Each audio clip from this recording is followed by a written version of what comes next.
Alright, today I'm going to tell you the story about the black panther while fishing.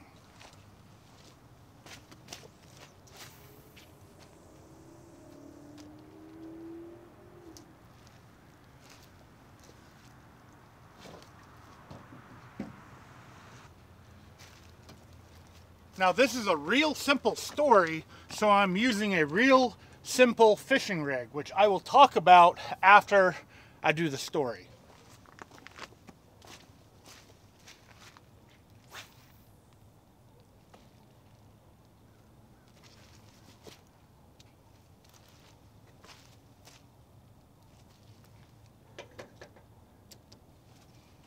Hopefully I'll be able to catch a fish while telling you guys this really cool story. Now I do have some sad news. The person that actually told me this story has passed away. I've actually had her on this channel before in the past when I was talking about Bull Run Steam Plant. I will leave an iCard above to that video so you can watch it after finishing this video. Now I've been a friend of their family for a very long time. In fact, I practically grew up with them. They lived down the road from me.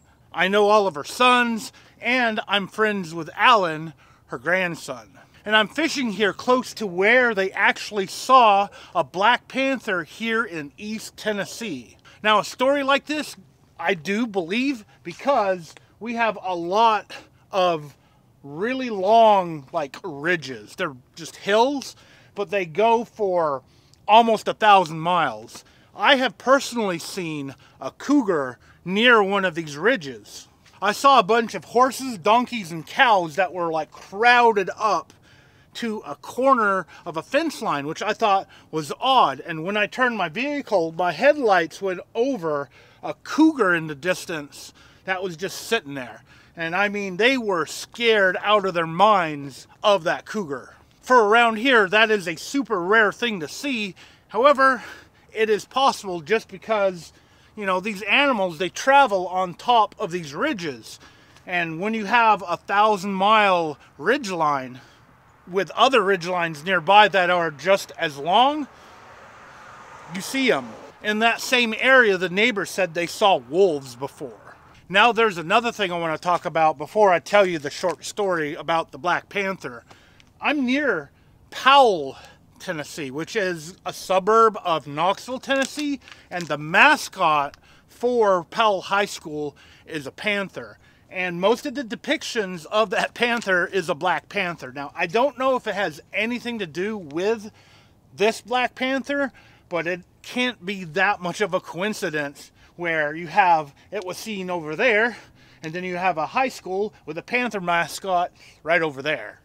Now, what she told me, the first time this panther was seen was on some church steps. It was right next to a ridge, this church. And it was a panther, a black panther, with 2 black cubs. So basically a total of 3 black panthers here in East Tennessee on a church steps. Now this was actually on a Sunday, and they canceled their Sunday worship because the panthers were there and they stayed there for like hours before they finally left.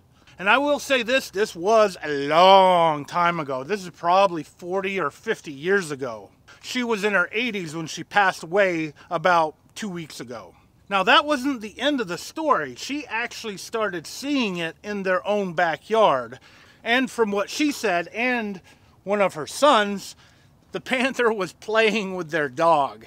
And that was because that black panther was actually released. Someone had it, they couldn't handle feeding it, so they let it go. So it ended up like roaming around here and somehow ended up having 2 cubs. And that basically is where the story ends. They saw it for a few weeks and then it vanished. They never told me what they thought happened with it, and I haven't been able to find out any other information. If you have any information about a black panther that was seen in North Knoxville, in the Powell community, the Claxton community, or around Bull Run Steam Plant, let me know in the comments below. I would love to know the fate of that black panther. It's definitely amazing to hear or even see things like this out in the world. Maybe someday I'll be able to film something cool like that for you guys to see. So just stay tuned, stay subscribed. You never know what I might actually film. as long as it's not trying to eat me. For now, I'm going to let these night crawlers soak in the water and hope I can catch a fish. That way I can have an actual reason to reel that in and show you the rig. So wish me luck. Let's see if I can catch something. All right.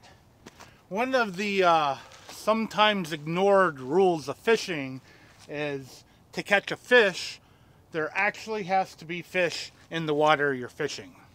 I've not seen any activity on the water. I don't see any birds anywhere. I don't think there's any fish back here. That means I'm going to try moving, which gives me an opportunity to reel this one up and show you the simple rig I was talking about earlier.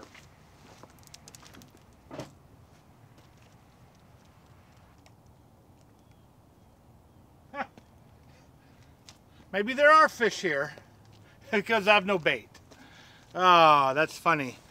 So this is about as simple as you can get. All you need is a hook tied on your main line and a split shot. And then you put bait on your hook, toss it out there, and try to catch a fish. Now I can't remember the size of this hook. It's either size 2 or size 4. 4 being a smaller hook. Hook sizes are really weird. When you say like 4/0, 6/0, 8/0, that's bigger hooks for the bigger number. But when you're talking about smaller hooks, you got 1/0, and then you got size 2, which is smaller. Then you got size 4 that is smaller, size 6 that is smaller. That's for anyone that doesn't understand hook sizes. And I don't know what size split shot that is. Just pick something that's pea-sized. Typically I use this with live shiners, but every now and then I put a piece of night crawler on it and see if I can catch a bluegill or a catfish or something small. And there are plenty other baits out there to try too. Now this other one is a not so simple rig.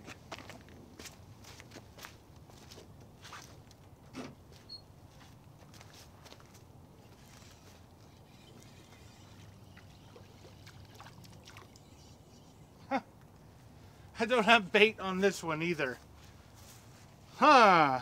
There must be a bunch of tiny fish out there eating my bait up. I know I've seen tiny fish here. The minnows must be wiping me out, and the bigger fish are not in the area. This one is a 1/0 hook, and then I have a barrel swivel, a bead, and a sinker slide. A little bit more complex rig. The sinker slide allows me to change weight if I want to. It also allows the fish to run with the bait if I want it to run with the bait.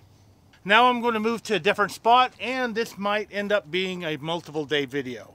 I want to at least catch one fish in this video before the worms become chicken food. So stay tuned. Alright, this is deeper water than the other spot. So maybe we got some bigger fish here.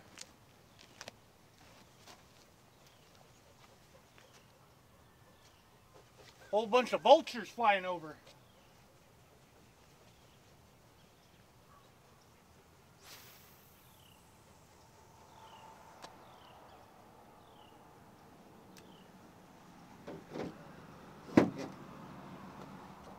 That is a lot of vultures. 2, 4, 6, 8, 10, 12, 13, 20 plus. That's kind of cool.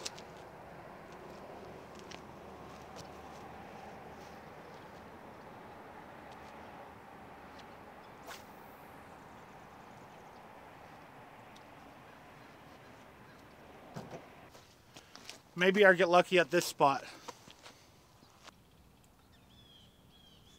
Oh, hello. Got a little nibble on the left rod. Now I'll nibble on the right rod. I think he's there. Oh man. Did I get him? That was a horrible hook set. It is a circle hook though. And I think he hooked himself. Oh man, nice. Little yellow bass on a worm.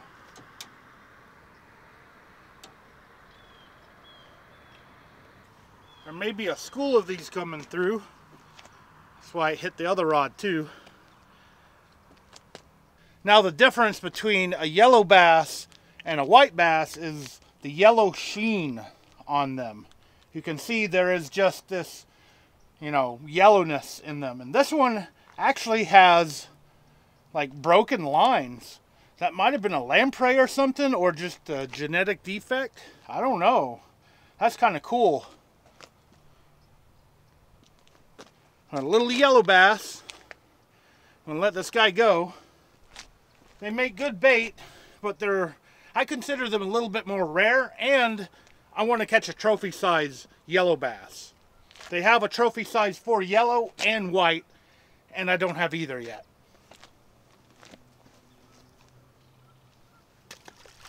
And I get to keep my bait. That worked out really good. I probably should check the other one to see if there's bait on it. Oop, dropped it. I'm just rehooking it to make sure I have, you know, the bait hooked really good. And I just took a tiny piece of nightcrawler. Maybe I can catch another fish before I decide to take off. At least I'm not skunked now.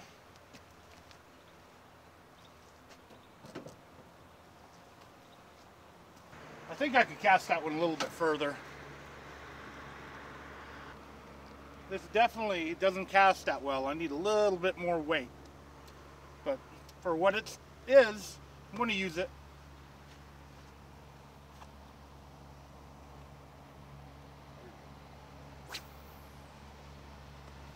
That's a better cast.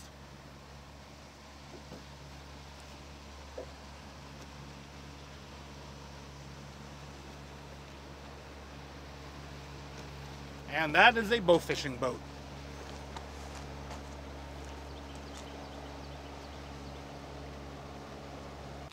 All right.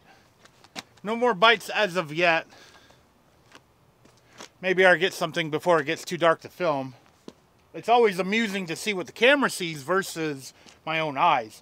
It's actually getting dark right now, but to the camera, it looks like it's really bright out. I don't intend on filming after dark, but I do have a surprise for you that I will film as a closing. I will give this a few more minutes, and if nothing happens, just something special will happen like this. Okay, ladies, here's some night crawlers. There you go. It's fall and winter, so they don't get many bugs. And they will fight over these things. There you go. Little snack.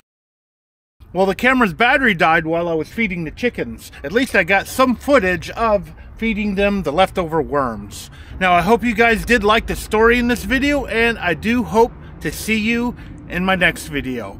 Thank you for watching.